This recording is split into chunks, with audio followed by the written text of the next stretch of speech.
පිකෝ ලේසර්ස් අපි පිග්මන්ටේෂන් වලට මෙලස්ම වලට නැත්තම් වෙන පිග්මන්ටේෂන් එකක් වුණාට පස්සේ ලේසර් වර්ග ගොඩක් යස් කරනවා ට්‍රීට්මන්ට් වලට නැත්තම් කෙමිකල් පීල් වර්ග යස් කරනවා මයික්‍රොනීඩ්ලින් PRP යස් කරනවා මේ පිග්මන්ටේෂන් යවන්න. නමුත් ලෝකේ මේ හැම දෙයකටම පස්සේ PIH post inflammatory hyperpigmentation කියන එක එන අවස්ථා තියෙනවා. එතකොට PIH එන්ඩ වැඩි වෙලාවක් ට්‍රීට්මන්ට් කරොත් PIH එන්ඩ තියෙන සම්භාවිතාව ටිකක් වැඩි. මීටර් ගොඩක් සාධක බලපාන අවස්ථා තියෙන මං ඔයාලට තේරෙන භාෂාවෙන් සරලව. පිකෝ කියන්නේ පිකෝ ලේස් එකක්. ලේස් එක ඉතා පොඩි වෙලාවක් තමයි පිග්මන්ටේෂන් එකට වදින්නේ. වැඩිපුර හැදිච්ච මෙලනින් වලට මෙලනින් බ්‍රේක් ඩවුන් එකෙන් පස්සේ ඇඟේ සාමාන්‍ය ප්‍රොසෙස් එකෙන් අයින් කරන එක තමයි මේකේ සාමාන්‍ය සංසිද්ධිය.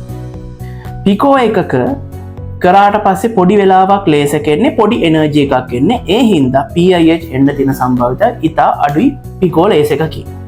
පිකෝ ලේස වැඩිපුර යූස් කරන්නේ කොයි වගේ වෙලාවලට? පිකෝ එක අපිට දැනට කොස්ට් එක අඩුවෙන්ම සෙෂන් ගොඩක් අඩුවෙන්ම මෙලස්ම වලට යූස් කරන්න පුළුවන්.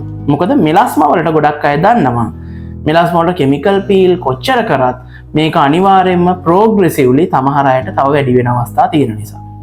මන් ට්‍රීට්මන්ට් කරපු ගොඩක් අයගේ පිකෝ ලේස වලින් රියැක්ෂන් ටයිම් එක ගොඩක් හොඳයි. ඒ කියන්නේ යාට ට්‍රීට්මන්ට් එකේ රිසල්ට් එක ඉක්මන් ආපහු මෙලස්ම ආවේ නැති අය ගොඩක් වැඩි. තව කීප දෙනෙක්ට ආවට ඒවත් ඉක්මනට පොඩි පිග්මන්ටේෂන්ස් තමයි ඉන්නේ. ඒවත් කන්ට්‍රෝල් කරන්න පුළුවන්. ඒක නිසා පිකෝ ලේසර්ස් අනිත් ලේසර්ස් එක්ක සංසන්දනය කරද්දී පිග්මන්ටේෂන්, ස්කින් රිජුවනේෂන්, ඇක්නි ස්කාරින් වලට ඉතා හොඳ රිසල්ට් එකක් දෙනවා පිකෝ ලේස ගැන කතා කරද්දී.